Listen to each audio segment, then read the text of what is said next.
am creating this podcast, which is located on Treaty 6 territory, and I respect the histories, languages, and cultures of First Nations, Métis, Inuit, and all First Peoples of Canada, whose presence continues to enrich our vibrant community. Hello, my name is Kirsten, and this is the Mardeana Knits podcast. This is my very first ever episode, so you might be able to sense it, but I am a little bit nervous. I have been a huge fan of knitting podcasts ever since I first began knitting, which really wasn't that long ago. I have been crocheting for many years, and then near the end of summer 2021, I just for shits and giggles took out this book from the library, and it was to make things for your dog. And so I did that, and I made my dog like a over the back vest type thing, and that just exploded. From then on, I have been a knitter, and my husband kind of challenged me to make him something, and that's where it began. It is pretty cold right now, or at least it was. It's definitely warming up now, which I'm quite happy about. So I do not handle the cold very well. I do have an autoimmune disease it's called Hashimoto's, and I get cold really, really easily. And you might be thinking, then why do you live somewhere so cold? I ask myself that all the time. We have lots of family here. We have a wonderful house here. We do own, and our home was built in the 1970s, so we're kind of making it our own space. We have a nice big yard. Like, we're happy with where we are, and I think we're going to stay here for a little while. What else do I want to kind of cover? I'm a dog mom. That's not the most important, but I am a dog mom. I've always had dogs, so you'll hear me talking a lot about dogs, or at least my love of my dogs. And I am a mother. I have a child. They just turned 11. I will be doing my very best to only call them they. They do identify as non-binary, and I am their biggest ally. I welcome everyone and anyone who wants to watch this page, and just know that I am also your ally, and I am your biggest supporter. I feel like the knitting community, or just the fiber community in general, is very welcoming, and if you are new to the community and you haven't gotten that, put yourself out there. Go out there. You will find your people, and you will find your allies.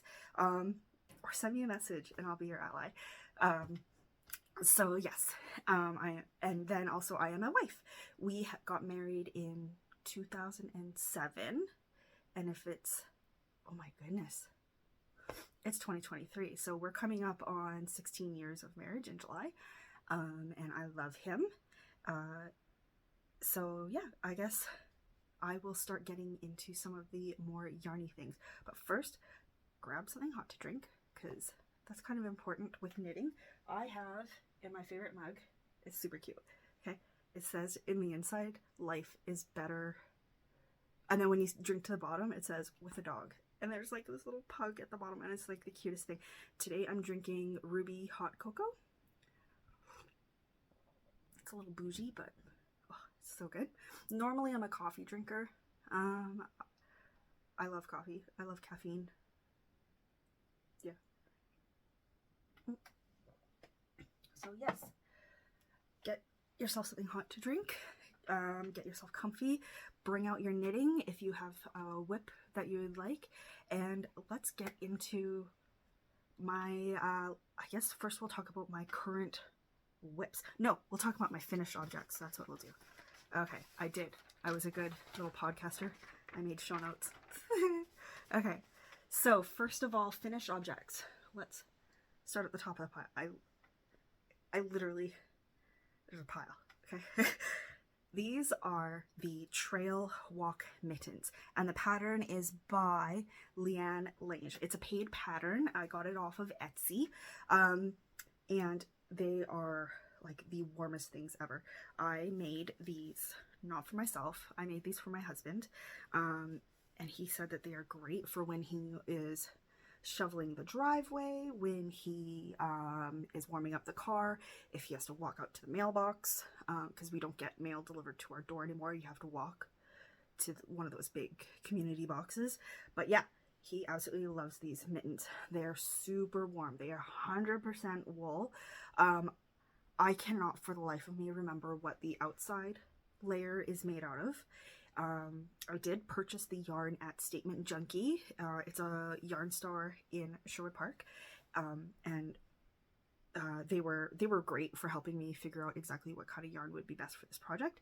So the outside here is really rustic. Like it's a raw kind of yarn. I wish I remember what it's called, but when I was working with it, you would actually get little pieces of like straw and stuff. So yeah. Very sheepy, very rustic. But the fun thing with these mittens is actually they're double layered. Here, let me get it out. So this is what they look like. Okay, so there's like the outside, here's the inside. So the inside, it's also a wool, and it's kind of like a variegated wool. Can you see that? So it has like the creams with the whites. I know I need to get my nails done. Please ignore them. They're really nice. On the inside, they're already kind of starting to felt a little bit, but that's totally fine because then they'll just get more resistant to air coming through. They'll just get more dense and more warm. And when you live in Alberta, it gets really cold. For example, about a week and a half ago, it was like minus 30, minus 35 degrees Celsius. And the actual field temperature was closer to negative 40 to negative 45 degrees. My husband, who will be editing this video, I'm going to ask him to put up what the conversion is to Fahrenheit, because I know that there are a lot of people in America as well that watch these knitting podcasts. So yes, it's hecka cold. super duper cold. I'm going to try my best not to swear. That's another thing about me. I do curse like a sailor sometimes. I don't look it. I know. I'm sorry. So yeah, those are my trail walk mittens. I would give them a 10 out of 10. Look them up on Ravelry if you're looking for something super duper warm if you live somewhere cold. Okay. The next thing I'm going to talk about, well, technically it's two things. This is my Fields of Brioche shawl. Okay. The pattern is by Jonathan Tollow, and once again it's a paid for pattern on Ravelry. It's all brioche other than these little stripes here. Those are like a garter stitch little thing to break up the chunks. But this was literally the first thing I've ever done in brioche. So yeah, I'll show you the right side here.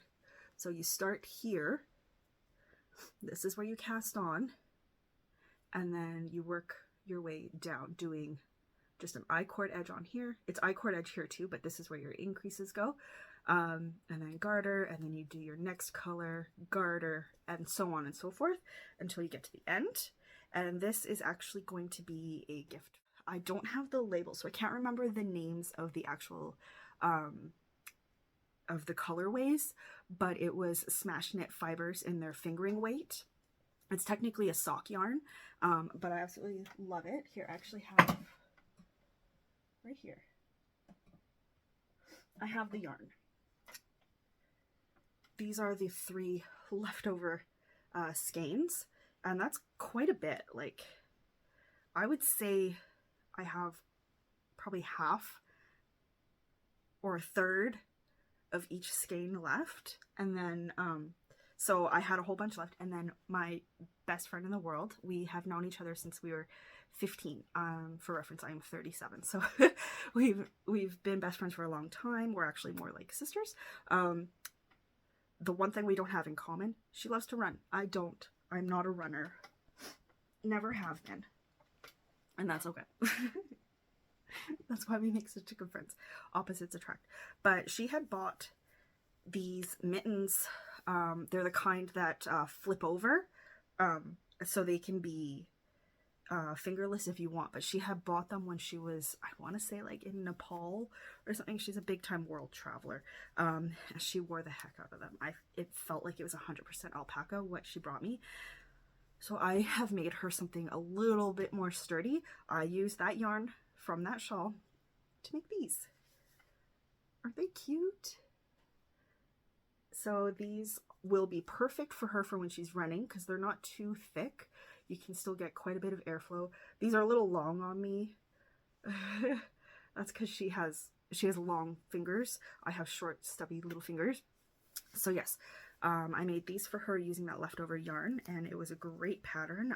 Once again, it was paid for pattern on Ravelry. They're called the Little Darlings Mittens by Karli Whitmore.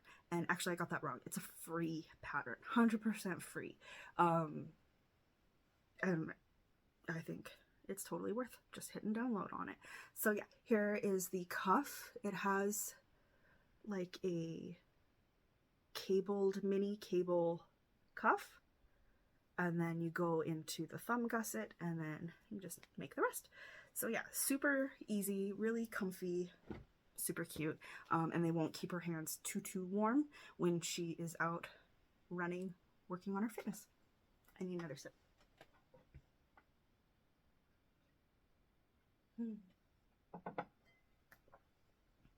Okay, this next one is actually a very big project. So this is the project I did after that dog garment that I was talking about. My husband said, hey, since you made Molly, the dog, a sweater, could you also make me a sweater? And I was like, challenge accepted, even though I've never made anything bigger than a scarf up to that point in knitting. Like, it was always just squares. Like, I come from the world of crochet. I started crocheting probably when I was in my early 20s, so around 12, 15 years ago, somewhere in there, I started crocheting. And I'll touch base on some of those projects, the nicer ones, not the, like, when I was first beginning. You understand. You get what that means. So yeah, I won't be covering the nasty ones. I'll definitely, you know, let you in on some of my fails, because we got to be real, right?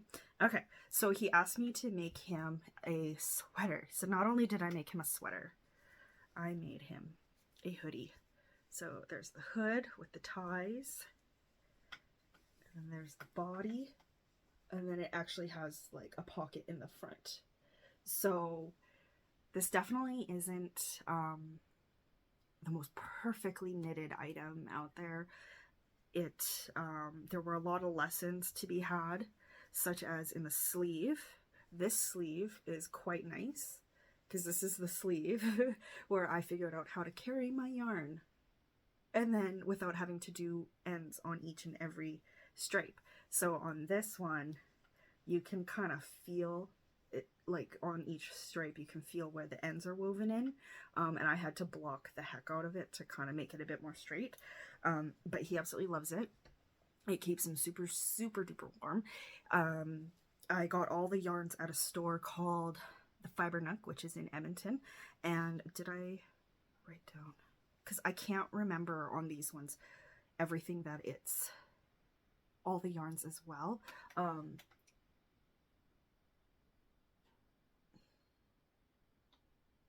Yes, but I do know it's all 100% wool. A lot of it was Estelle yarns, I believe. The gray was Estelle, and the cream was Estelle, and then the red was another one. But it's all worsted weight. It's a paid for pattern. It's called the Montrealer, and it's by Delz, D-L-Z. They're on Instagram as well. You can follow them, and there's different sizes in this. It's super cute. They have like a child size, and the little boys that wear it, or even the little girls. Oh my god, it's just like the cutest thing. But yeah, it's a great hoodie. He loves the way it fits in the sleeve. I had to work with him on the sleeves because he has long arms in comparison to myself. So I had to really work at that and make sure that he was going to fit it properly. So yeah, I did have to take out the cuff on the first sleeve, I think once, and then go back and add another white, another gray, and then just to extend it by a couple of inches. But yeah, it got there. So that's the Montrealer. Next is, I'm going to talk about a couple of hats that I made. This one is called the Sockhead hat, and actually I just cast this on Christmas Eve. Today's January 1st. I forgot to mention that. Happy New Year's. It's 2023. So this yarn, I bought it at the Fiber Frolic, which just happened this past fall, and we were in the booth for the Fireweed Fiber Co, and they had like this basket on the ground. I had already spent my budget. I had a lot of fun at the Fiber Frolic, but then these were all like marked down. I want to say it was either 10 or 20%. So I couldn't stop myself. This yarn, it just says colorway 29, but it's their sparkling sock base, 90% merino, 10% lurex, and it's a 2-ply, and it came, it's a 100-gram ball, and that's 375 meters or 411 yards. I absolutely loved it. So this is the yarn here, and I'll bring it up. I hope you can see some of the sparkle, like it's like a silver sparkle, but I really like this color. Like when it was in its hank, it looked a lot more like gray silver with just a little bit of like purple, but then when I caked it up, it looked really purple, and then you could really see these little bits of like black in there, and I absolutely loved it. So I'm gonna put this on because it just finished being washed not yesterday but the day before, and it is like, it's super comfy. I wore it last night to go see the fireworks. How cute is that? Like, it has good stretch. So right up here it's like a 2x2 rib, and then you go into the stockinette and you knit for, I did a whole bunch of inches, and then you do the decreases. And this is a free pattern, so I don't feel like I'm giving anything away, but if you're looking for something quick that works up real quick, I would definitely go for this. I'm sorry if you can hear my dogs barking. That sounds like Cody, short for Kodiak. So yeah, that's it. Oh, and I'll show you the crown, because I know some people who do like to see the crown. There it is. So yeah, that's my Sockhead hat. Next is, it is a Musselburgh. The yarn, it was called Hand Painted DK, and the colorway was Dark Night, like Batman. And I bought the yarn at an estate sale last summer that was happening in Edmonton. A lady, I don't know if it was a large D-stash, I don't know if someone had passed away, I'm not too sure, but they were having this huge sale of all these yarns. She was a world traveler, and this was from, I believe, Eastern Canada. So yeah, here's my Musselburgh. I'm sure you've seen these. If you haven't, this will be that moment, you know, when you're like, oh, I never see a Volkswagen bug out on the road, and then the next day you see 30. Okay, this is going to happen to you now. You're going to see Musselburghs everywhere. But yeah, so it's really neat. You take one end of it and you shove it inside the other end like that. So then it's double thick, and it's 100% merino wool, so it's like super warm. I actually couldn't wait to wear this one. So this one, I was wanting it to be long enough so that I could fold it over, but it didn't turn out to be. I did the tip where you knit your crown up until the point where you're just going to do vanilla, like straight stockinette.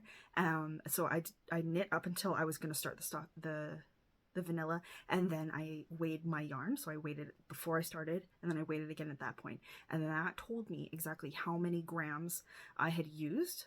So then I could knit the whole rest of the hat, and then once I reached that number that I had mathed out, then I knew to stop, and then I could do my decreases to finish the other side of the crown. So I totally maximized my yarn usage on this one, and I made it as long as possible. Like, I'm sure if I pulled it down, I could fold it up, but it's not as thick as I would like, but that's okay. I'm totally fine with that. I like the way it turned out. I actually couldn't wait to wear it, so I was wearing it before it got blocked. It did make it a little itchy that way, but then once I washed it and I just used Euclid, it got a lot softer and a lot nicer to wear. So yes, that is my Musselburgh hat. After that Musselburgh, I actually made a second Musselburgh, and I just used like cheap acrylic yarn because my kid had asked for one, and I had a feeling that this hat would not make it back home, and it didn't. I think like 3 days after I had given it to them, the teacher had confiscated it because apparently you're not allowed to wear hats in class, and we have never seen it again. So it is what it is. We'll talk to the teacher at parent-teacher conference. Not a big deal. The next finished object I want to talk about is one that I made a little while ago. I think I made it Christmas of it was either 2019 or 2020. And I made it for my kid, and they loved it. At that time, they were going through a really big wolf phase. Absolutely obsessed with wolves, and also dogs that look like wolves, so like, you know, German shepherds, huskies, those type. Absolutely loves it. Here's his butt with his little tail. So yeah, I am proud of him. He's definitely not perfect. Like, you can see some of the stuffing coming through his body, but I'm okay with that. He was a gift for my kid, and my kid loves him, cherishes him. He gets taken on trips, and he gets a special spot on their bed. Like, yeah, he gets trashed. I wish I could remember the pattern on this one. I did dig into my Ravelry to try and find him. I could not find him, but there's a lot. If you're wanting to make any stuffed animals, just look up amigurumi, and there's so many out there. It is crochet. This is not knit. So that's why I made it so long ago, and I was able to follow the pattern because I've been crocheting much longer than I have been knitting. So yes, that's where he comes from. Okay, the next one is another amigurumi. I just made this one. So my kid, their birthday is in December, and we had gone to one of those, like a market where local vendors have like booths, and there was a lady there selling those big bumblebees that are made out of that like chenille kind of yarn. So they asked me, they said, I want a bumblebee too. So I said, okay. And whoop, there he is. Isn't he cute? He's so soft and he's really squishy. I looked at the packaging for this. So this yarn I just got at Michael's. And it's just some of that chenille blanket soft yarn. And I looked at what the hook size was that was recommended on the band, and I actually went down because I wanted it to be really, really tight so that none of the stuffing shows through. So, and I think I got there. Like, if I go like with the black, like you can hardly see the stuffing. So I think that he turned out really good.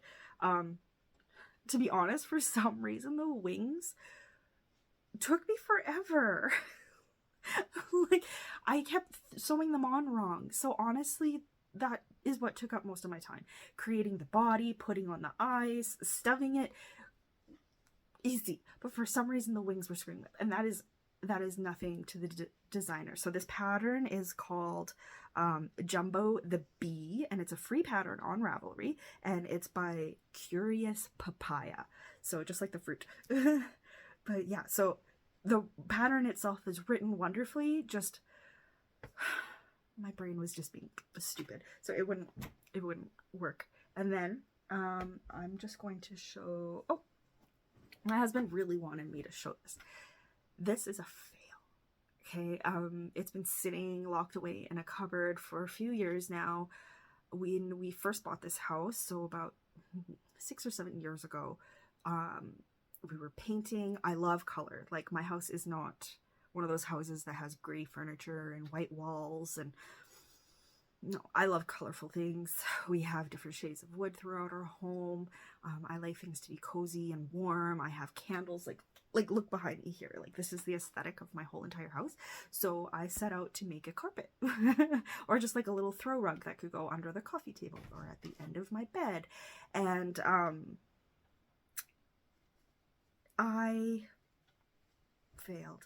I basically Googled how to do like a granny square circle, and it was going really well until I reached a certain point. And now when you lay it out, the edges, like, it's warpy, so there's too many stitches on the outside, so I need to rip it back. But yes, here it is. Like, you can see I haven't even woven in the ends. There's the center there, and then it just goes and goes all the way. Like, that's how long it is. So yeah, I just wanted to show that not all projects work out as planned. Not all projects, you have to work out as planned. Like this, I don't know what this will turn into, but it's going to turn into something, because this is a lot of work. This is a lot of yarn. Like, this is heavy, okay? So this is going to turn into something, just not right now. I don't know when, but at some point. So yes, now let's get into some whips, because that's the exciting part, right? Like, what am I working on, huh? So yeah, so first of all, let's do my current. No, we'll talk about the ones. I have a lot, okay?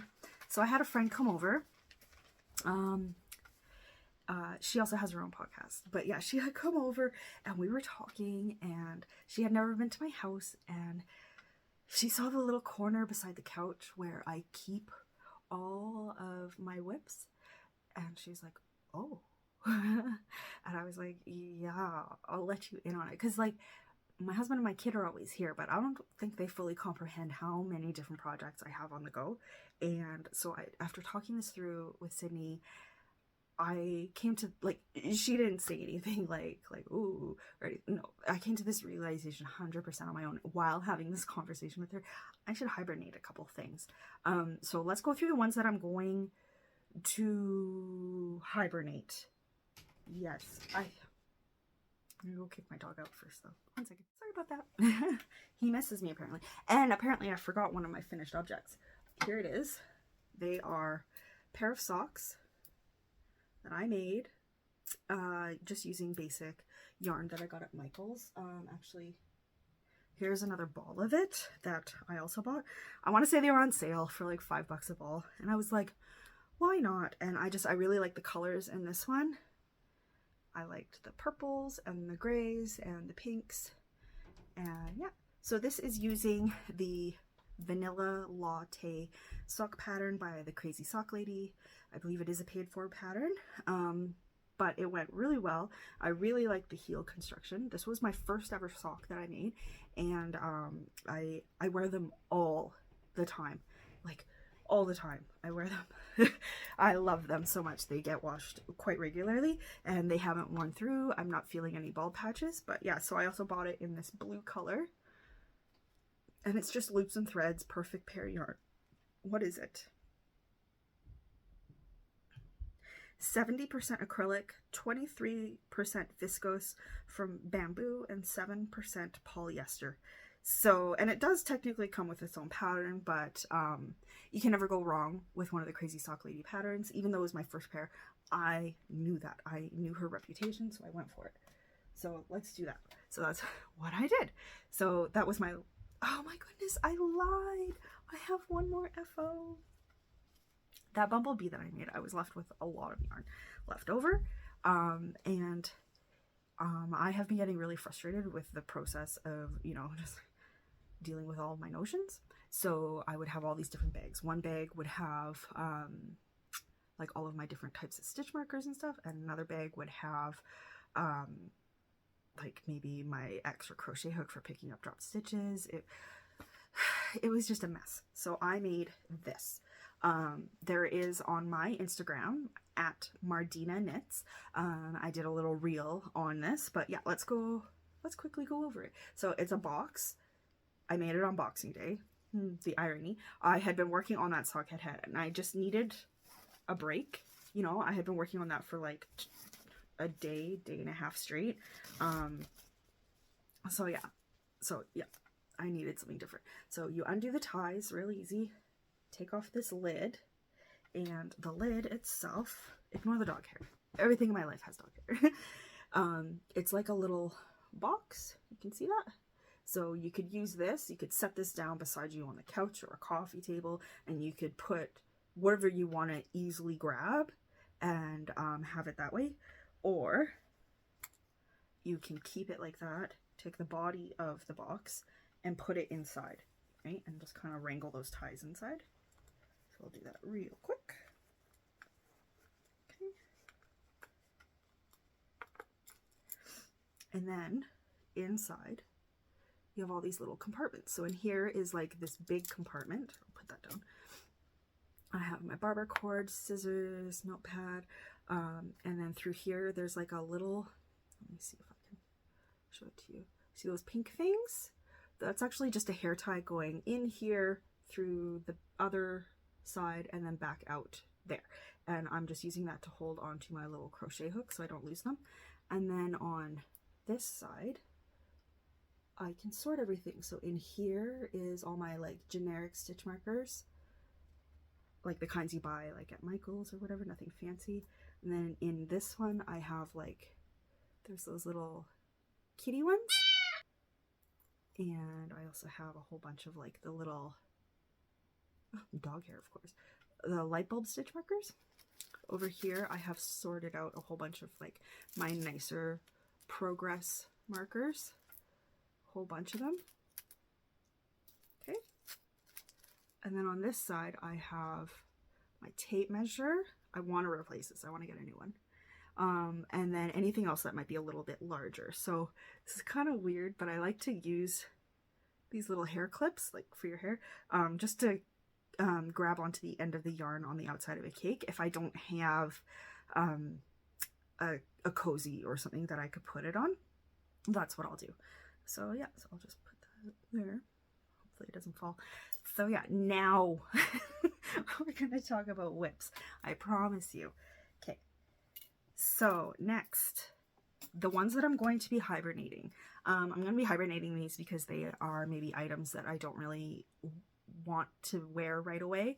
Maybe they are items that I do want in my wardrobe, but I'm in Canada. It's January. I'm not going to have much use for like a t-shirt or some of these other things. You'll see. Okay.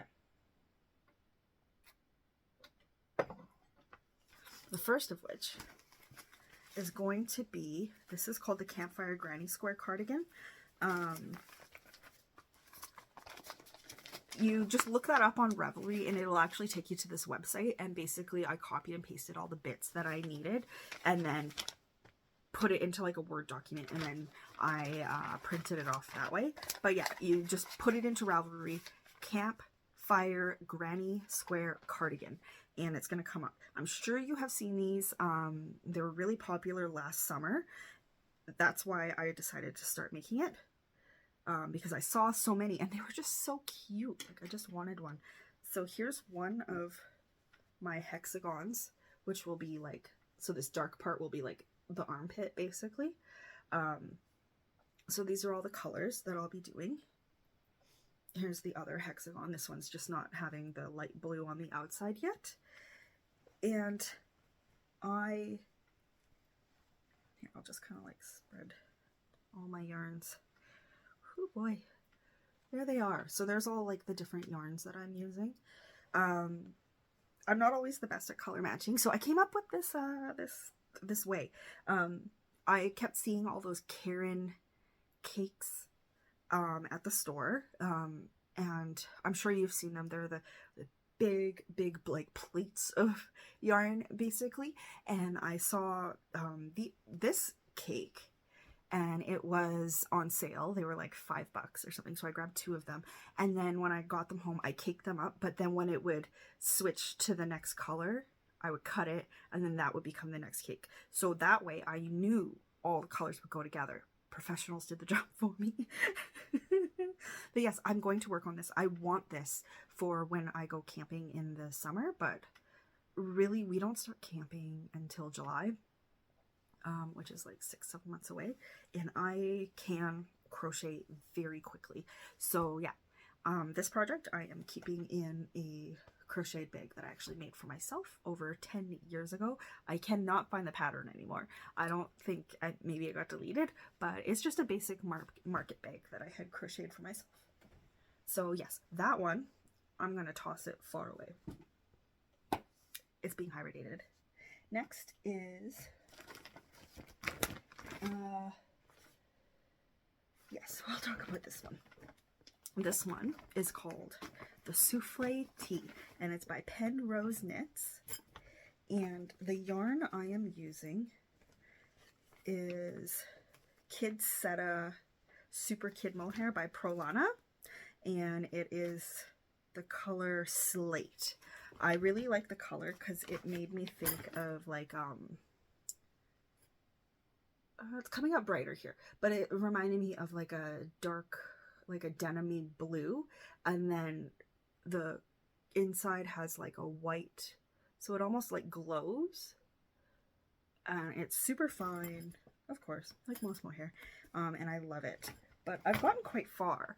The only reason I'm going to hibernate this is because it's a t-shirt, and where I work, if I'm in the office, it's quite cold, and same with like at home, it's quite cold. But yes, here it is. I am loving it so far. So right here you can see this is going to be where we pick up for that ruffle. Back here is the keyhole, so I need to find a really pretty button. Right now it's just having a light bulb marker. But yeah, I like the way that the sleeves are turning out. I need to still fold them over and do the hem on there. But one problem I'm having is the body. It's not, I don't like how long it is. So I'm going to, because ripping back mohair is a pain, I'm literally going to cut it. Here, I'll sit down. I'm going to take the hemline here. I'm just going to cut right along there, pick up the stitches, and then reattach my yarn, and I'm going to make it as long as is possible with the yarn that I have. So I think I'll do that last. I would like to do the ruffle last. I am that kind of a person that likes to do the satisfying fun parts at the very end, but in this case I think I'm gonna have to do the ruffle first and then make the body as long as I possibly can, and then I'm gonna have to work hard because the first time I did it, like, let's turn it sideways. Can you see? Like, there's a little bit of a dip right here, so it's not laying perfectly flat, so I'll just have to kind of, I'll have to fix that up. But I'm so excited to wear this, like so excited. So I want this in my wardrobe. This is being kept in a yoga Lululemon bag that says Namaste. I couldn't throw this one out. I just loved it. I love the muscle, the motorcycle guy on the front. I like the contrast. So yes, the next one that I'm going to be hibernating, and it is it's a sweater that I am making for my husband. It's being housed in just one of these little basket things. Got it at Superstore. The yarn I'm using, I got it off of Hobbii.com, so Hobbii. So it got shipped over here from Denmark, and I'm using, it's called Kremke Soul Wool Reborn Denim Uni. So it's like a recycled yarn. It came in these little tiny balls, but then I kind of caked them together to be these big ones. So the colors I'm using, here's the gray.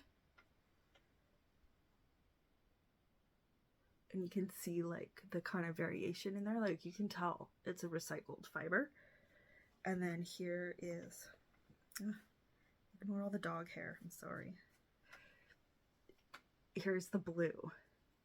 So yeah, it has that total like jean denim look to it. Yes. So this I'm hibernating because it's not going to be a really heavy sweater because it's cotton. And honestly, I don't know if I'm going to continue.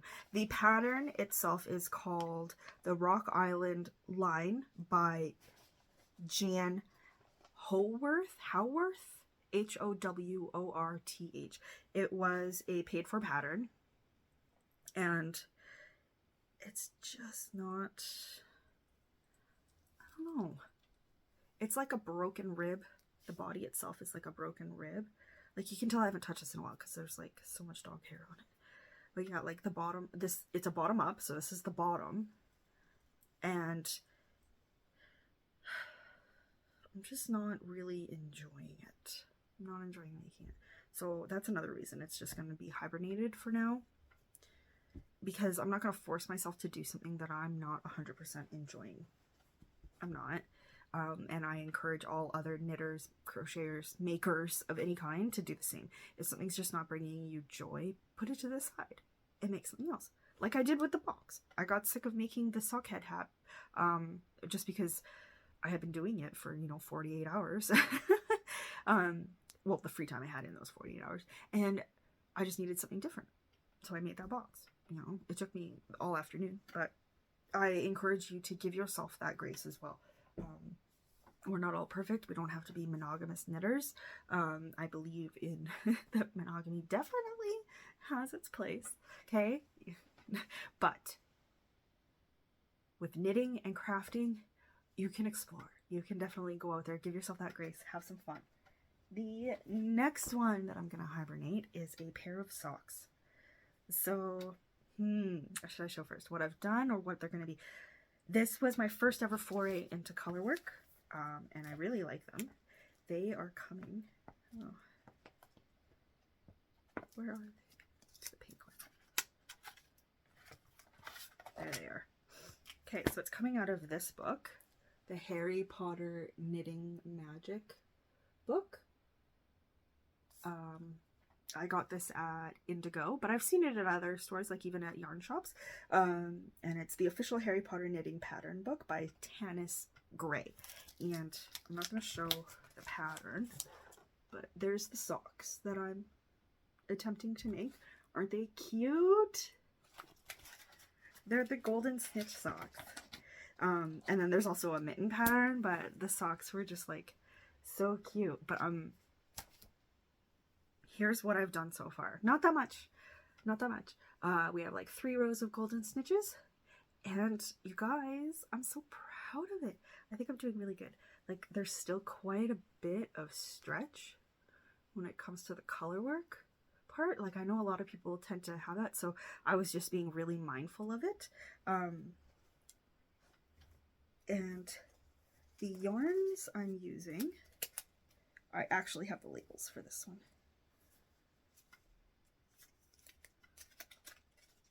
Or at least for some of them. The dark blue is by Alegria Manos del Uruguay. And it's in the colorway Blueberry. And here it is. I'm keeping it in a yarn cozy. This pattern is by Natty on Ravelry. It's a paid for pattern. They're great just for using up extra scrap fingering weight yarn that you might have lying around. The mini is from, the gold is a mini, and I got it from, and it's from Hedgehog Fibers. I purchased it at Statement Junkie, but there it is. And the color is called Pollen, but I just thought it was the perfect gold color for this. So yeah, so there's that color. And then the white is another Alegria, the Uruguay one. I have the label in a different bag because I actually split this because I don't need the full 100 grams for these socks. So I split it because actually, you'll see it in another project here.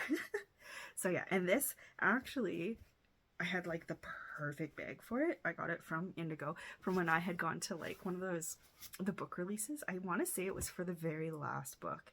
I went to one of those midnight book releases with one of my friends. There it is. So I'm a sucker for cute bags. I love cute bags. So that's where that one is being housed. But I'm only hibernating that because I have a couple of other socks on the go. And I think having 2 pairs at a time is sufficient for me.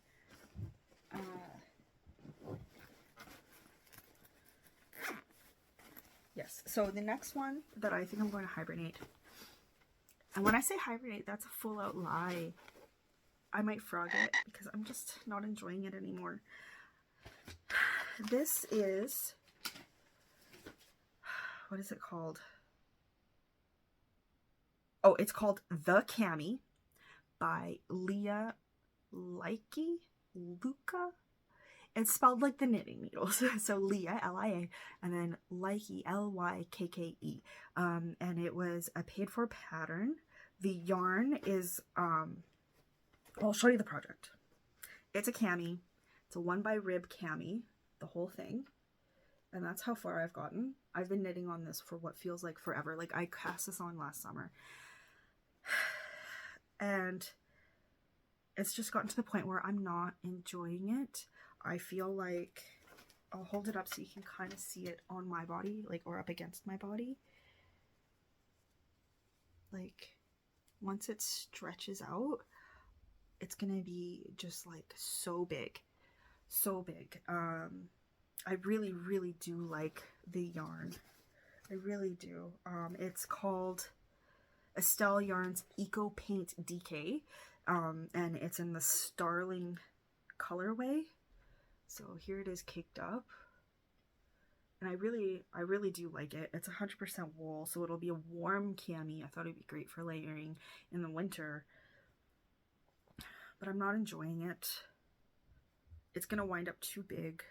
It's using up some of my favorite needles, my Chowgu, like red lace. They're fixed circulars. I just want the needles back.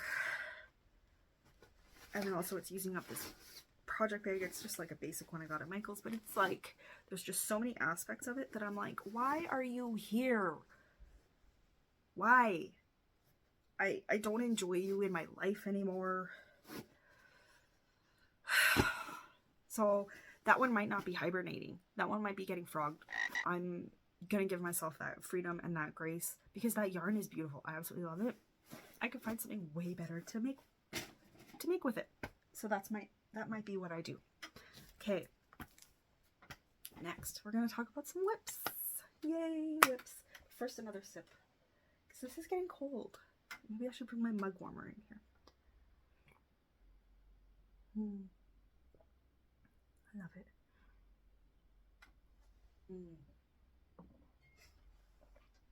Okay.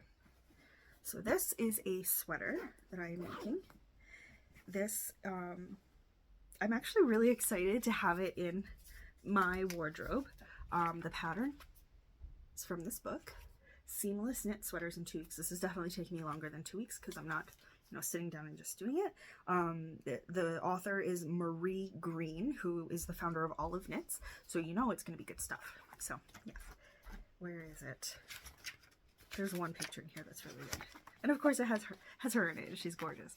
But yes, there's the sweater itself. Okay, and the yarn is a yarn that I got at that estate sale that I had mentioned earlier.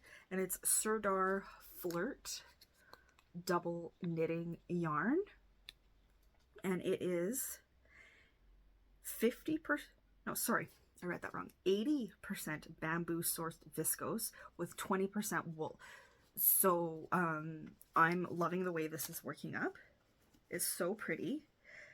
I'll show you what I have so far.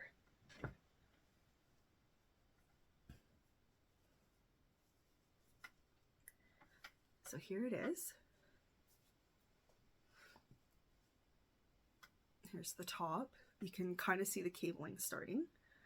And I have done both sleeves. Now I've made the sleeves shorter. Like here's where my elbow bends here. I've made the sleeves so that they end like at my elbow. instead of being like, she has it like down towards more like a 3/4, like on her forearm. But I wanted it to be shorter, so that's what I did. I made the body shorter. Next, I'm going to pick up the neckline and finish the neckline. The reason I'm doing this is because I have a limited amount of yarn. I can't go out and purchase this again. From the research I've done, this has been discontinued. Here, actually, I should just show you a full ball. So they're little balls. They're not very big, 50 grams each, so 104 yards or 95 meters. So they're not very big, but I have a whole bunch of them in there. And so I'm doing the sleeves first in the neckline because then I can make the body as long as possible. One thing I've learned through knitting is my body proportions are different than I thought that they were. I always thought I had a really short torso and like average sized arms, and it turns out I was right with the arms. I do have average sized arms, but my torso, I prefer things to be a little bit longer than most patterns right for. So I usually wind up doing maybe an extra 2 inches. And I know that the cropped look is really, really in right now. Just that's not what I like for myself. So I will still knit a cropped pattern, but then I'll make the body as long as I can to make myself comfortable. That's what is great about knitting. So yeah, so that is that sweater. Oh, I never said what it was called. What is it called? It is the River Bank Cropped Pullover. So yeah, once again, that word cropped. But I'm going to make the body as long as I can with the yarn that I have, while still ending the cabling section in a, like, an appealing visually way.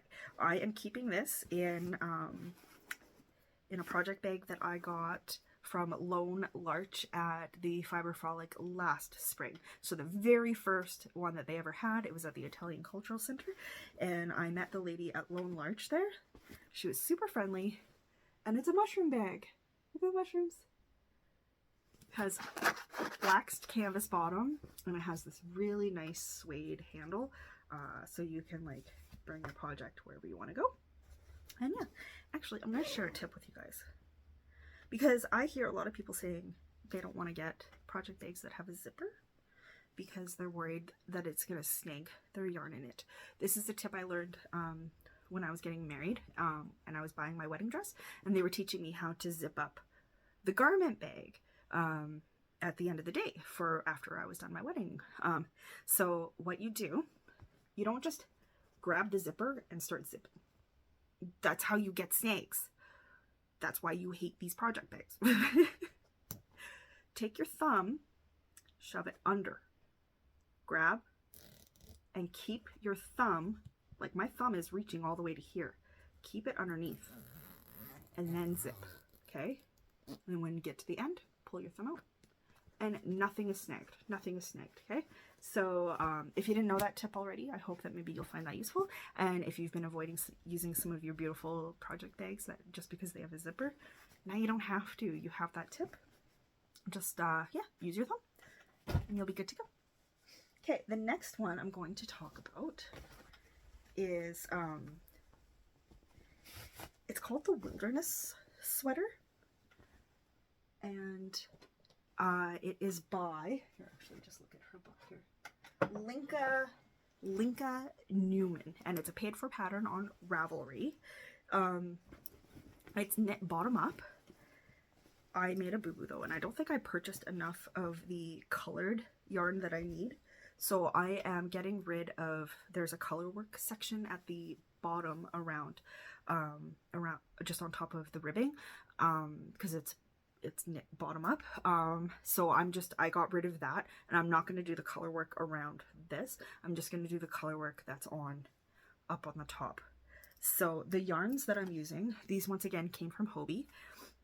Nature Ould. So there's the gray. My kid is really into neutrals, unlike me. Then there's the black, and then this is the cream. So these are the three colors together. Yeah, I think it's gonna be nice. It's super warm. It's more like a, it's a really rustic kind of yarn. Like, let's see if I can one. Good ply. See, like, it's not plied. It's a totally unfinished yarn, but it's nice and it's like warm. It has that like sheepy smell. I really like it. If you have been considering shopping from Hobie, I do recommend it. Just know that maybe the colors aren't going to be exactly as what is represented on your computer screen, because it is, you know, online. I'll be talking about another project maybe in a future episode of one that I was doing. But yes, here is what I have so far. Okay, so I have the body. We're almost at the point where I can stop and then start working on the sleeves, so then those sleeves can be joined in.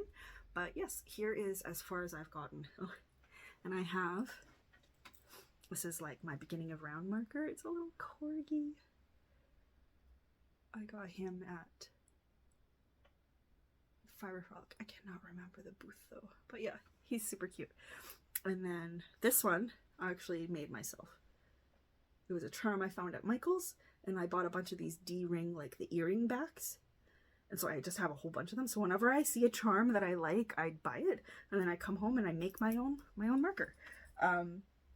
You can do the same thing too, or you can continue to purchase, like I do sometimes, like the corgi.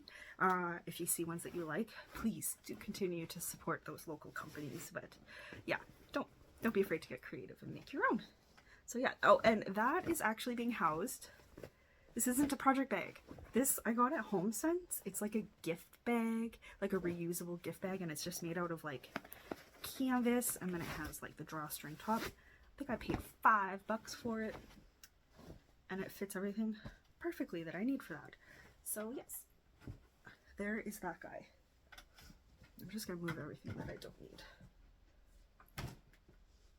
Okay, next. Okay, let's just talk about this one. Let's just get it out of the way. This one I am excited to have done at some point. Just not yet. I'm not going to worry about spoilers because it has been a long time since it was all released. It's the Twists and Turns shawl, which was the mystery knit along for 2021 with Stephen West. I'm really enjoying it. I'll show you my yarns. I have this bright pink. This is my pop of color. This purple right here was my main color. And then this blue is my contrast color. And they are all Premier Cotton Fair. I had to go a little bit budget conscious on this one.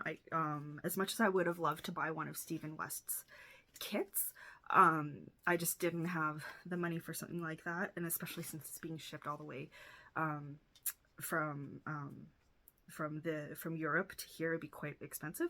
So this is 52% cotton, 48% acrylic, and it's actually a size 2 yarn, so a fine weight yarn, which is heavier than the fingering that Stephen West was recommending, which is totally fine. I wanted something big. I don't intend to wear this out and about. This is going to be my wandering around the house, or maybe I'm going to go and, you know, look at my flowers in the backyard, you know, one of those kinds of situations.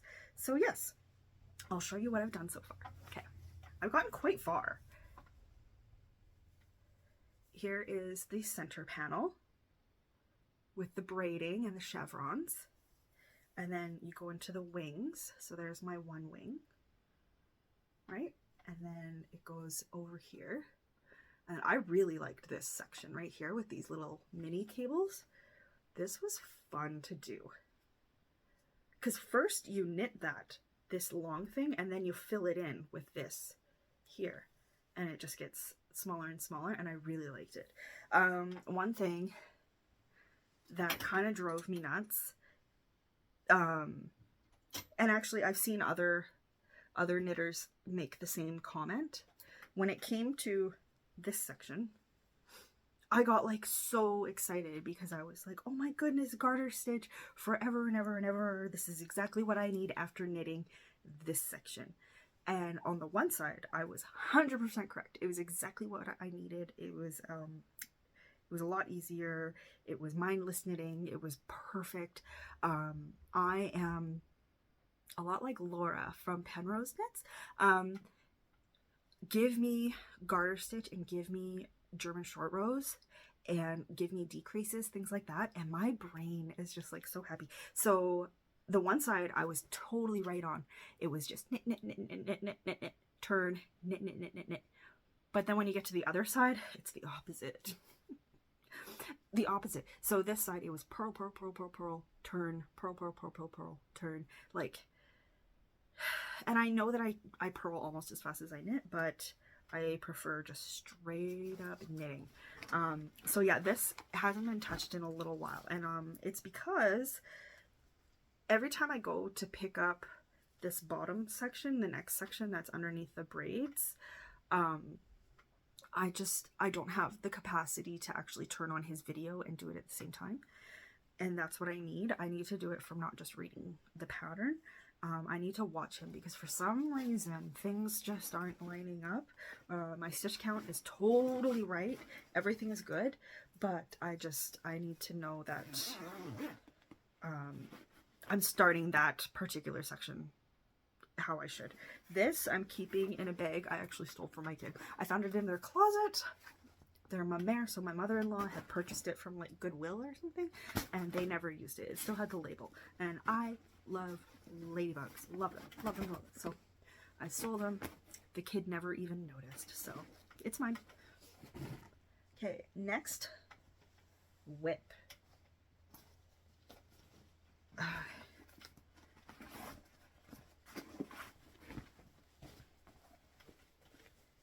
This is, here, I'll put it on a sock blocker so you can really see.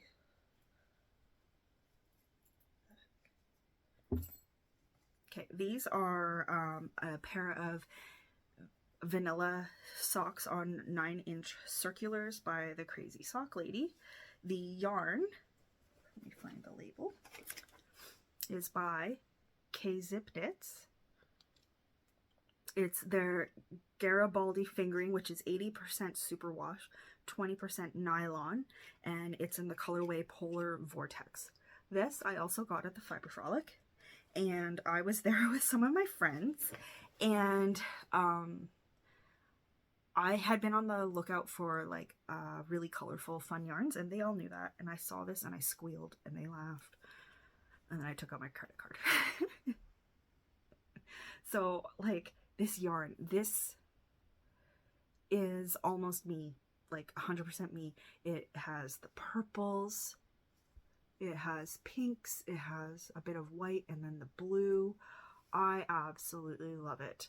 I know I've only done Crazy Sock Lady's socks, but I just love the heel construction. The way it fits on me is so comfortable. I just absolutely love it. This yarn is so squishy. I have a bit of a story with it.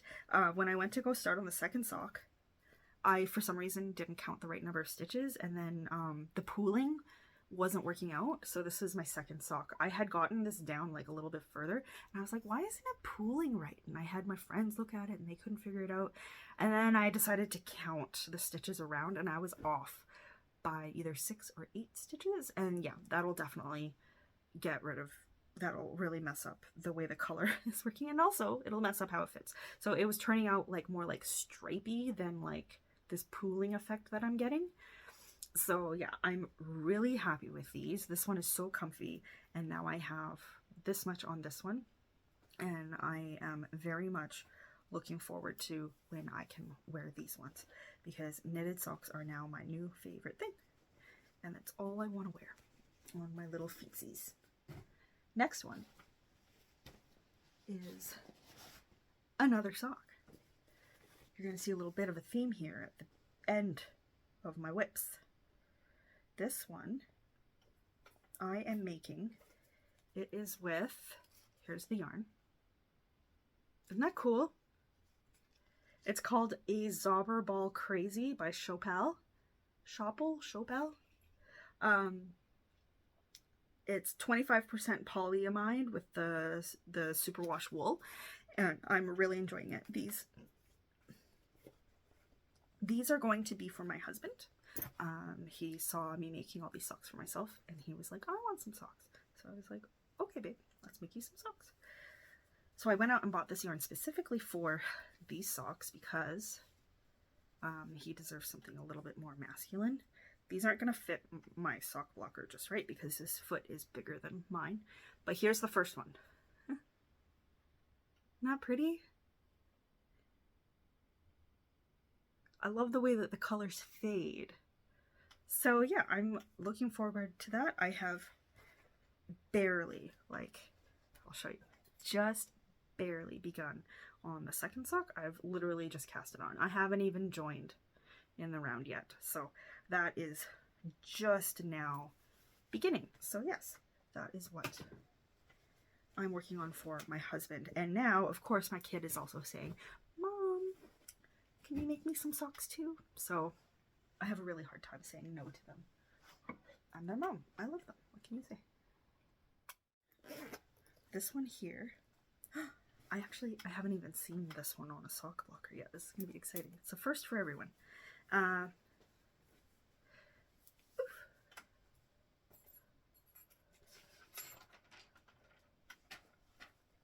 These are called, getting caught. Okay, these are called the Totally Rad Ribbed Socks, and it's a paid for design by Summer Lee Design Co. I saw Natty making hers in a completely different colorway, but yes, I absolutely loved these. And I'll turn it around so you don't see that jog, the colorwork jog. But yeah, up here this is stockinette. It has like a folded over hem, and then you do your stripes. This is all stockinette, and then you go into your ribbing here, and then here's the heel, and then the foot. And the foot is all stockinette as well. And these were fun to make, like, so I guess I lied. I have done one sock that is in Crazy Sock League. But yeah, I really like these. And this white, this like silvery color, is the color that was from those Harry Potter socks. The wing color. So here's that ball once again. And that one, so now we know, it's, yeah, I was right. It was that Allegria, but this is in the colorway silver. And it's 75% merino superwash and 25% polyamide. And then the main color, so the purple color here it is in the ball. I got at that estate sale once again, and it's called To the Max Yarn Co. 100% punk, 100% DIY. I don't know if they're still dyeing to this day, but it's their fingering weight 80% superwash, 20% nylon. So I'm assuming this probably, you can't purchase this yarn anymore, at least the purple, because I'm guessing that it has been discontinued. But yes, those are those socks. And once again, being kept in a project bag that isn't a project bag. Clinique bonus days. Hello. Great little sock bags. So next,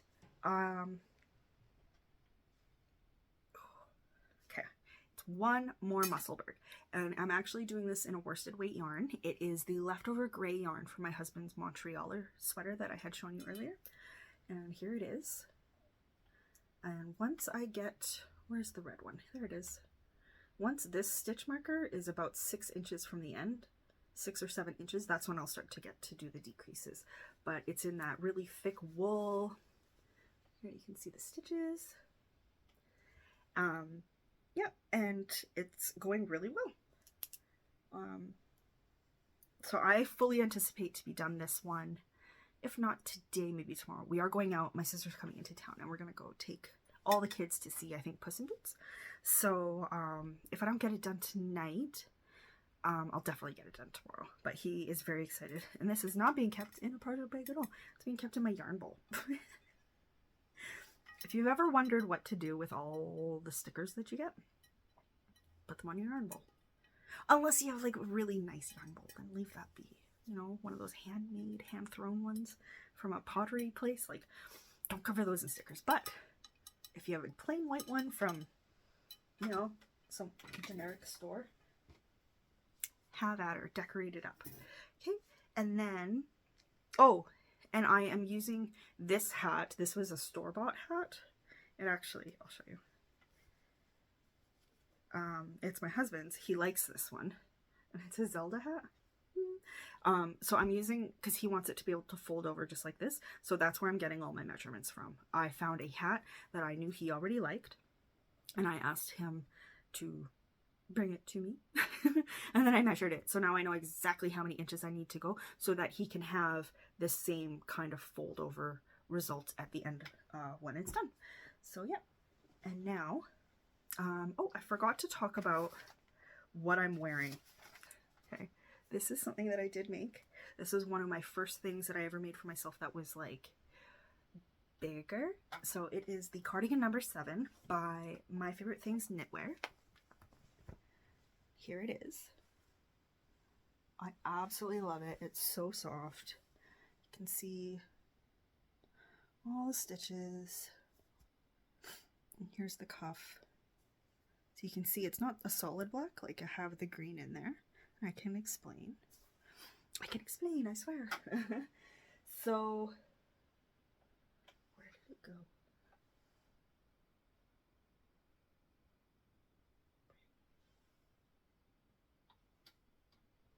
One second. Back. Okay, so the yarn I used, I actually do have like almost 2 whole skeins left. I totally over purchased. This was an indulgent purchase. This is the yarn that I used. It's called Opus by Walcott Yarns. Indulgent fiber blends by Walcott Yarns, made to knit, wear, and love. Okay? And then this is so cute on the label. It says 70% Argentinian merino, 30% baby alpaca, 100% awesome. And I have to agree. This is in the color Evergreen. And that was for the main body, and then also it's in where this black is, and also on the button band and the neckline. So that was like the main color, but you're supposed to carry it double. So I carried it double with, here, I have some extra.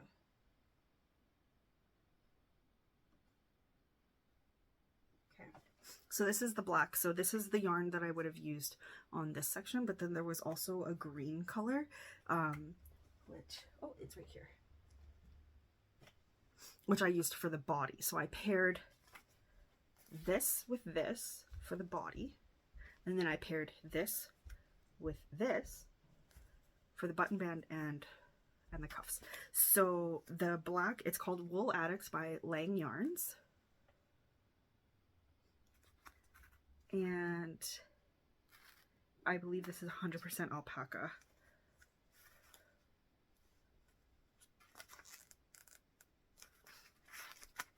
Oh my goodness. Yes, 100% baby alpaca.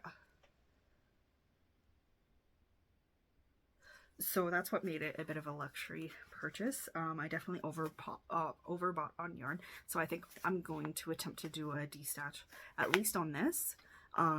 Because I have almost 2 full skeins of it, so someone could make something amazing out of it. And it's just like, it's so squishy. It smells so good. It's like the nicest yarn ever. So yeah, I highly recommend this yarn combination, the Wool Addicts with the Opus by Walcott Yarns. They go really well together. I'm definitely having, you know, a little bit of pilling, but that's to be expected. It is alpaca. But yes, I would definitely recommend these yarns as a good combination for any kind of sweater. It is so warm and it's so soft, and I could live in it forever and ever. So yeah, here I'll take it off just for 1 second so I can kind of show you. So it's knit top down, but it's obviously back and forth because it is a cardigan, and it has the raglan right there. And here's the button band. And then the buttons I got off of Etsy. Let's see if I can show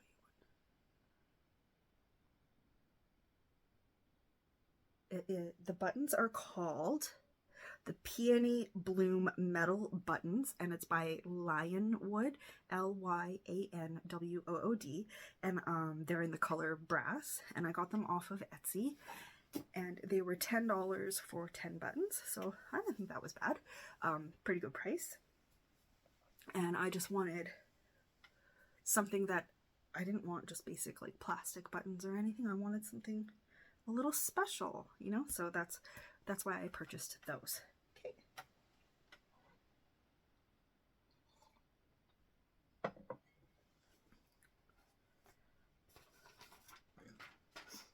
Okay, so we're going to talk about a bit of my acquisitions now. So acquisitions. I know this isn't everybody's favorite part of the podcast, but if it is, please feel free to stick around. If not, don't feel bad. I totally get it that some people out there don't like to see the things that other people are buying for whatever reason. And that is totally up to you. But yes, here is my acquisitions.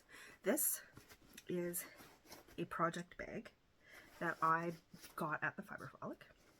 And it's by BK's Bling and Bags. Isn't it pretty? It's like a watercolor floral. I love a good floral. And then as I was purchasing it, she's like, "Oh, I think you got the one with the secret little bird." And I was like, "What?" And then she pointed it out that there's like this little chickadee. I love chickadees. I have probably like 500 living in my backyard right now.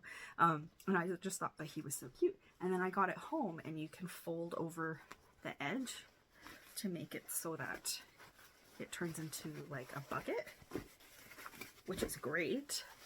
But then I noticed on this side, there's a bonus bird. So if she ever ends up watching this episode, you give me a bonus bird. And I think he's so cute. But I love this bag. Like, it's huge. You could fit a whole sweater in here if you wanted. The bottom is like this faux leather material, so it'll keep your project protected if you have to set it down on the ground. And it has these big giant pockets on the inside so you can keep things organized.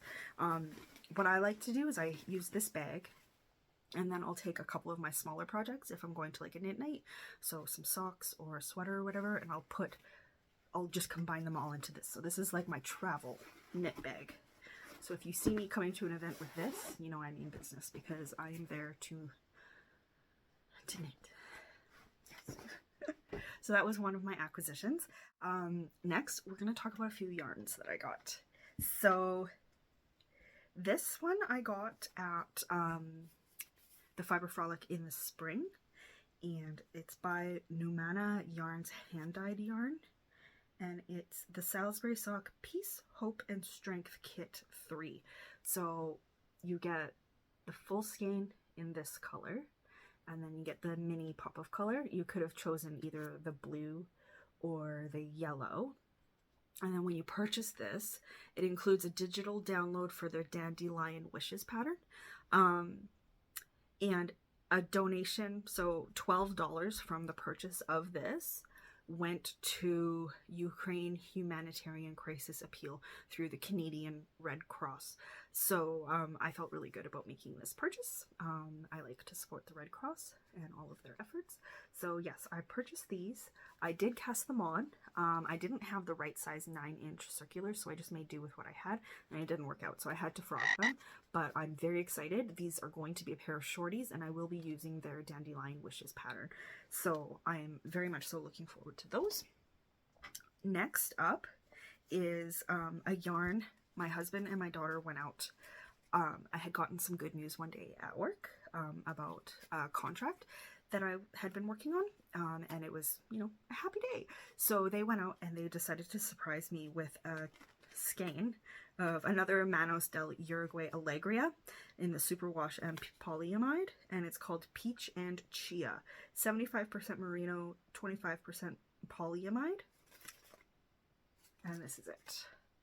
So I'm not normally much for neutrals, but this I just thought was really pretty. So you get the browns, the cream, this like light mauve pinky color, and then like little bits of gray. I'm thinking those are the chia. and little bits of gray, but it's so soft and it's so nice. I don't know what I'm going to make with it. I smell all my yarns. I don't know why. But yeah, I don't know. I have no idea what I'm going to make with that, but it was just a really nice purchase. It was a nice little gift on a day that I got some good news. This one, I was at a market. I think it was the week before Christmas. I had gone with my mom, and Utopia Fiber Art was there. And so I grabbed one skein, and this is their worsted weight, and the color, it's 100% superwash merino, so I don't think I'll use it for socks. I was thinking I found a cabled hat that I really like the look of, or maybe I'll do a cowl. It'll be a nice cowl. So, but yeah, the colorway, it's called Fa La La La La. So sometimes you're going to get me just with the color name. I'm not going to lie. But yeah, I really like the colors, the purples with the gray and the light speckling in there. Like, I thought it was really pretty. So yeah, I grabbed that. My mom saw the booth and she's like, oh, you're going to want to go there, aren't you? And I was like, yeah, I do. Thank you for knowing me. Okay, the next one, these next two I got at the Fiber Frolic again. This one, I was on the hunt for a self-striping. So this one is Over the Moon yarn. And the colorway is Beaches of Europa. So this is, yeah, it's coming out pretty true to what it is. It's pretty neon. These I'm going to cast on for spring or summer, most definitely. It's really soft. It's really nice.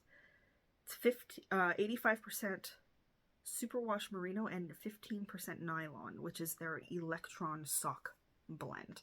But yeah, I really like it. I'm looking forward to this. Self-striping, it's like really good if you're one of those people that likes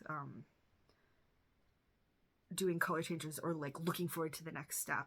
It just keeps you going. So, and now the last one I have, I also got at the Fiber Frolic. It's Lily and Pine Fiber Arts, and they had it where you could like make your own sock kit. So that's what I did. It's the Daylily sock blend, which is 80-20 merino and nylon, and then the colorway is called Peace and Love. And I'm not too sure what this blue one was called. It doesn't have a name. I just know it's the Garibaldi fingering. But yeah, here's the contrast, so heels and toes. And then here is, like, it's just so colorful. Like, I love all the little bits.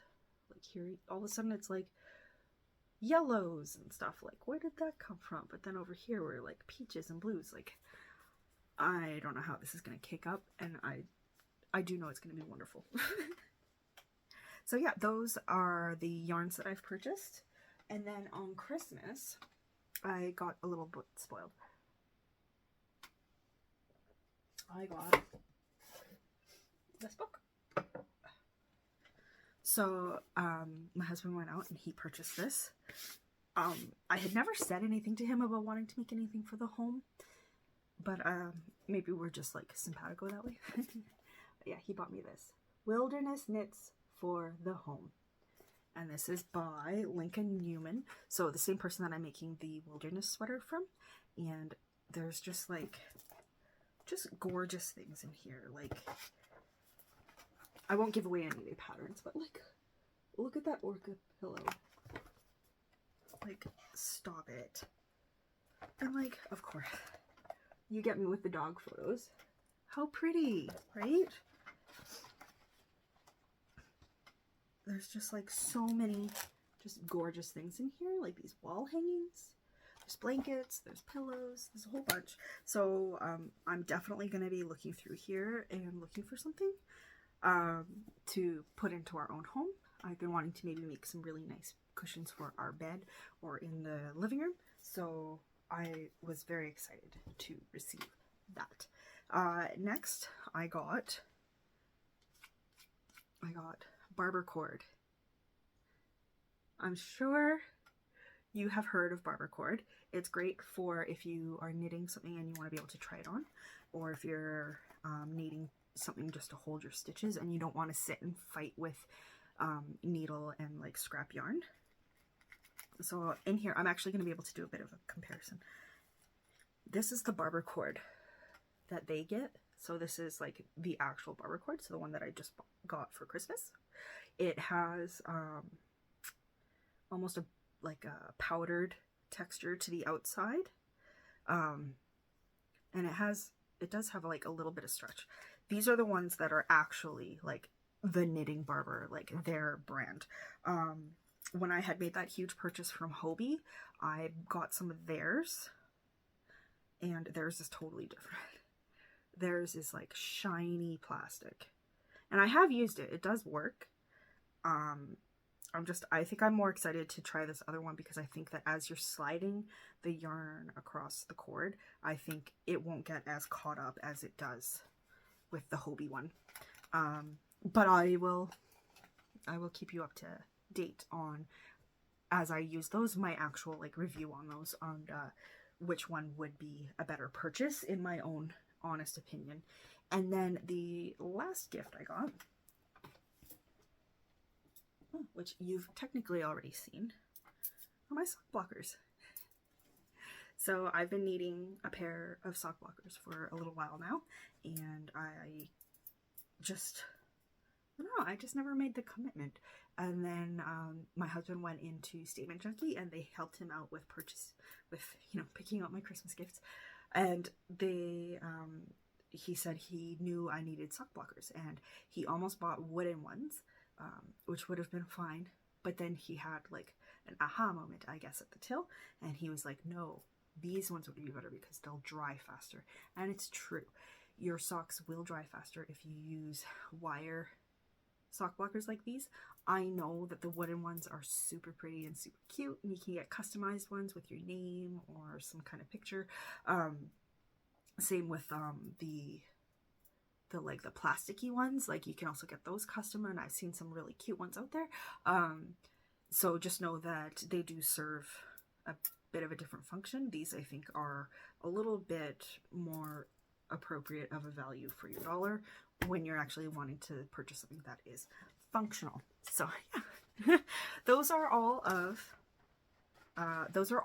my acquisitions. So now we're going to talk a little bit about like just life a little bit and our future plans.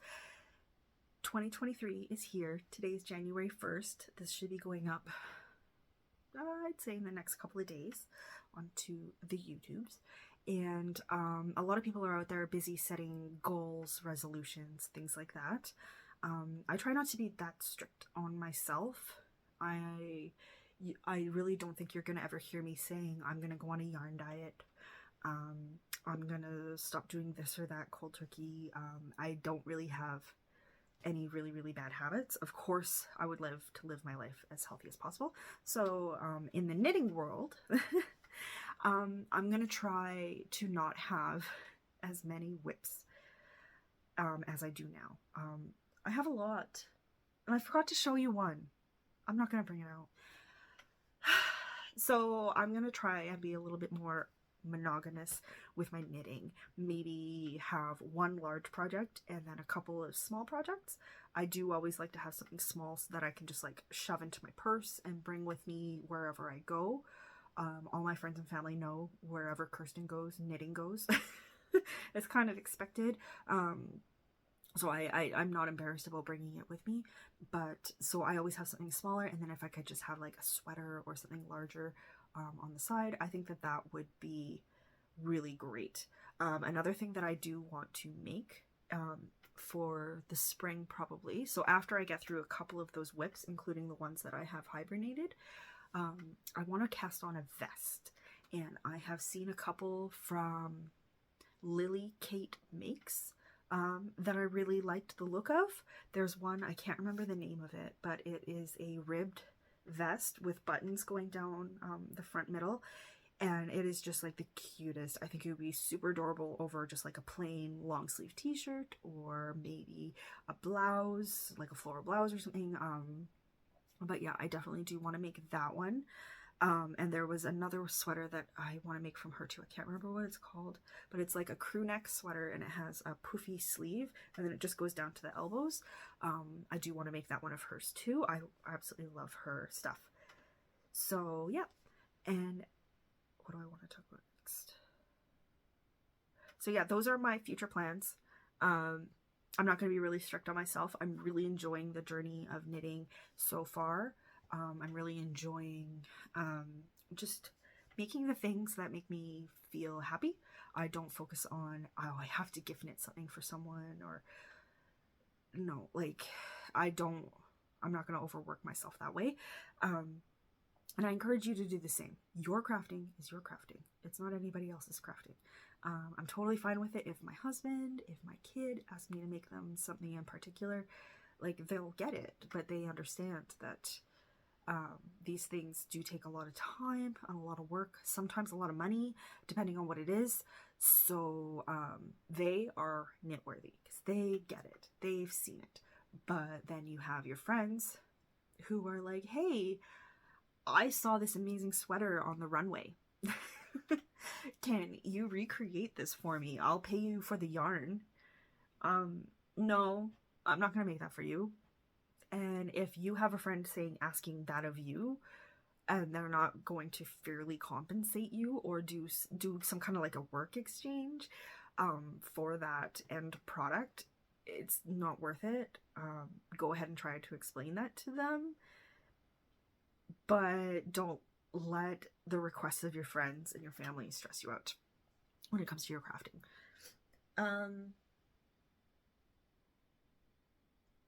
Yeah, so I guess I will just, talk about what's been going on in my world.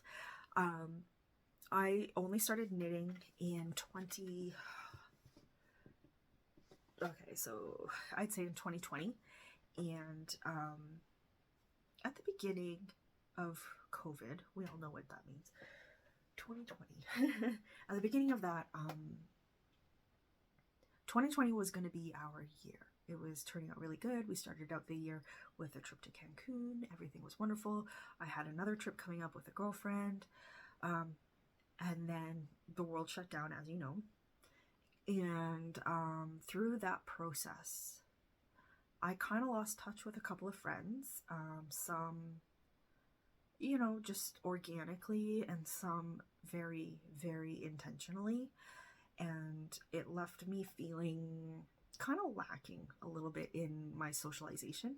I know that there were a lot of people that managed to find ways to continue their socialization, whether that be virtual game nights, or doing a lot of FaceTime calls, doing things like that.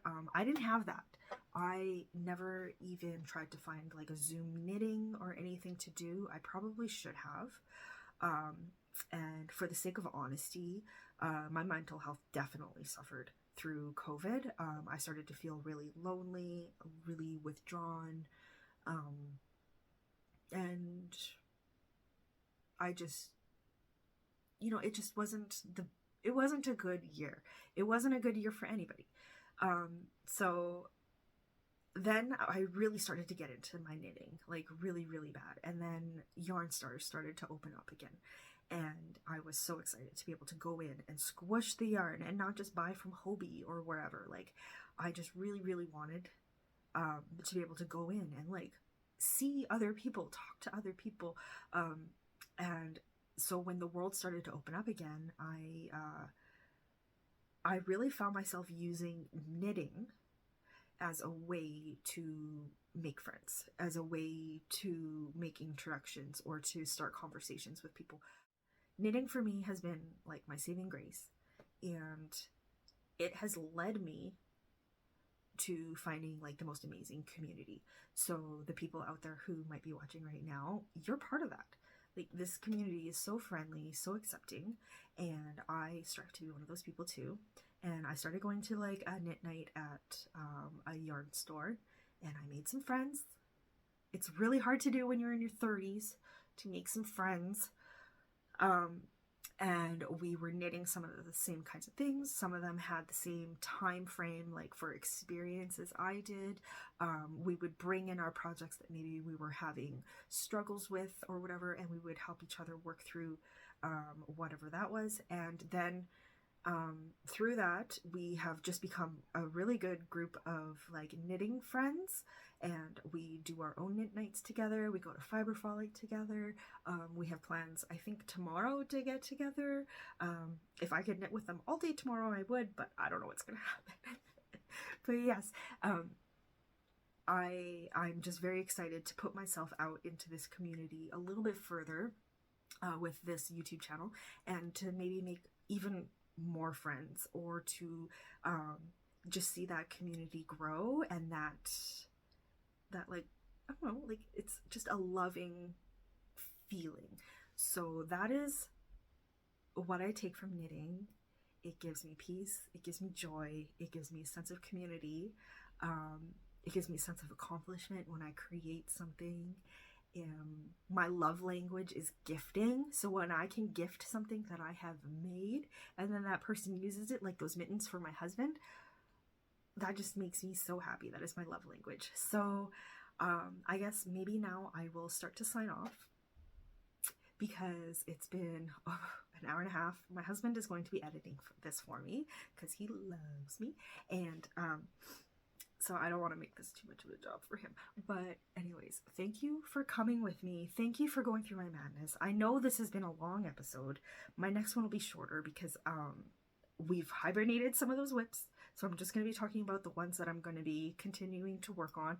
I shouldn't be casting on anything new, but if I do, I do. And I hope that you all had a great holiday season and a great New Year's. And I hope that 2023 is a calm year for all of us. I'm not going to say it's going to be the greatest year. I'm not going to jinx anything. And please, you two, don't jinx nothing. It's nobody's year, okay? Let's just walk in quietly. Let's hope for the best. And let's do our best. And let's enjoy the things that we do. And let's enjoy the communities that we are all members of. So thank you for joining me. Like this video, give me a follow if you feel. You can find me on Instagram at Mardeana Knits, all one word. You can follow me there, and I'll be trying to keep everything up to date with my whips. So thank you, and have a good day.